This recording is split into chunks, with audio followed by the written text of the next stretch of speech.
Guru honorer kritis keras terkait permasalahan yang selama ini terjadi, yaitu tentang anggaran dari P3K. Usulan dari guru honorer tersebut yaitu untuk sumber anggaran P3K sebaiknya diubah biar tak diotak-atik oleh Pemda. Sumber anggaran gaji pegawai pemerintah dengan perjanjian kerja atau P3K selama ini adalah dari dana alokasi umum atau DAU yang dikelola oleh pemerintah daerah atau Pemda. Penggunaan DAU sebagai sumber pendanaan P3K ini dikritik oleh pengurus Perkumpulan Honorer K2 atau PHK2I, Kabupaten Garut, Dudi Abdullah. Menurut dia, ada potensi penggunaan yang tidak tepat jika sumber gaji P3K tetap menggunakan DAU. Oke, welcome back to my channel TPMDS. Assalamualaikum warahmatullahi wabarakatuh. Salam sejahtera bagi semuanya.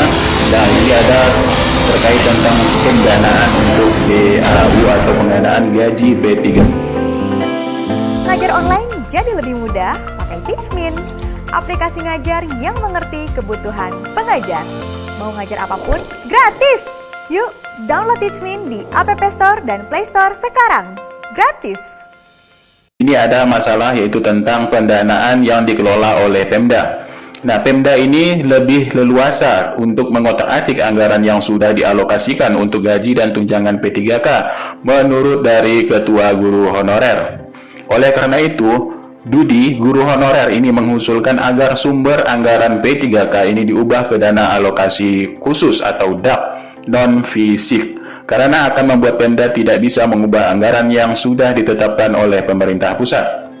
Nah, saran ini terjadi karena di daerah memang ada dari perkumpulan honorer ini menemukan beberapa sumber anggaran yang tidak tepat sasaran. Nah, jadi saran ini dibuat untuk Kemenkyu atau Kementerian Keuangan dan Kemendikbudristek. Jadi Dudi mengatakan sebaiknya pembayaran gaji P3K guru ini jangan melalui DAU.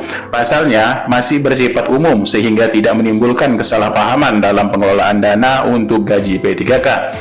Pemda berpikir tidak ada dana gaji P3K, apalagi di daerah banyak kebutuhan lain. Itu sebabnya Pemda masih enggan mengajukan formasi P3K tahun 2022. Nah, ironinya calon P3K 2021 yang sudah direkrut pun masih banyak yang belum diangkat.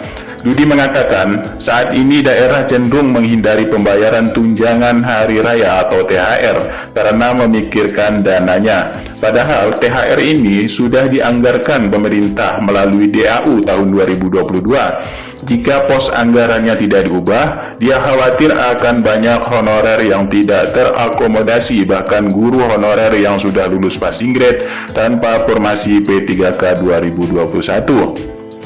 Nah, hal ini tentu saja bertentangan dengan misi dan visi pemerintah yang ingin tidak ada lagi honorer di tahun 2023. Akan tetapi, adanya PNS dan P3K.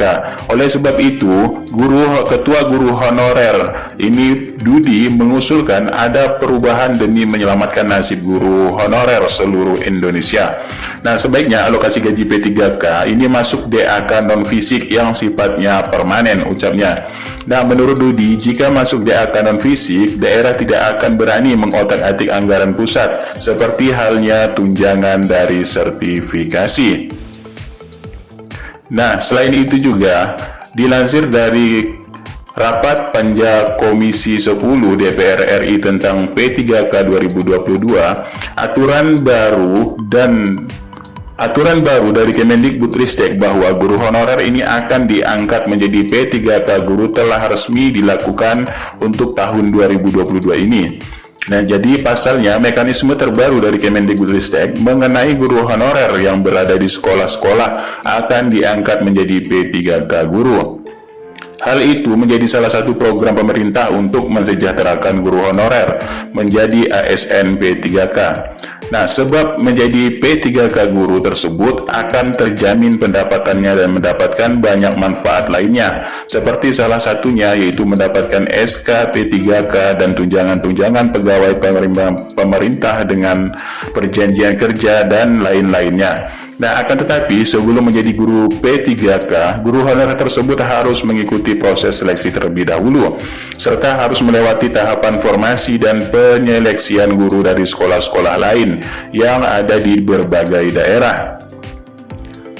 Nah, untuk lebih lanjut, pengangkatan guru honorer sebagai P3K guru juga turut menjadi pembahasan dari Komisi 10 DPR RI. Adanya rapat tersebut diinfokan langsung dari akun Instagram dari Nunuk Suryani, yaitu Sekretaris Dirjen Guru Kemendikbudristek. Nah, dari rapat dengar pendapat tersebut, bersama Komisi 10 ini mengevaluasi kinerja Pemda dan Kemendagri serta Kemenpan RB dan BKN serta Kemendikbudristek, kata Nunuk Suryani. Nah, selain itu, Ibu Nunuk juga menjelaskan mengenai mekanisme terbaru untuk penyelesaian guru P3K tahun 2022. Di sini adalah mengungkap bahwa setiap keputusan mengenai mekanisme P3K ini menjadi hal yang penting dalam rapat tersebut. Pengambilan keputusan tidak hanya semata-mata dari Kemendikbud, jadi ini juga dari Kemenpan RB, BKN, serta yang berhadapan-hadapan Selnas. Nah, Ibu Nunuk juga menyampaikan bahwa mengangkat guru honorer menjadi P3K ini diperlukan kesesuaian formasi yang ada. Jadi, mengapa harus menunggu, katanya? Karena mengangkat guru banyak kaitannya apakah daerah Anda membuka formasi. Nah, seperti diketahui bahwa P3K guru tahun 2022 ini terjadi perubahan rencana mekanisme baru rekrutmen P3K guru seperti sebagai berikut.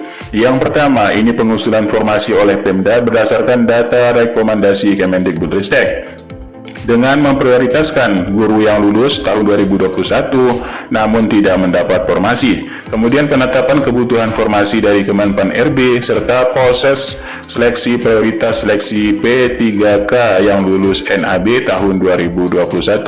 Tidak hanya itu, pada proses P3K guru ini, guru honorer akan lebih diprioritaskan untuk di sekolah induknya. Nah, itulah terkait informasi lebih lanjut terkait P3K guru. Semoga dapat membantu Bapak Ibu guru untuk informasi lebih lanjut. Sekian, terima kasih. Bila taufiq wal hidayah. Wassalamualaikum warahmatullahi wabarakatuh.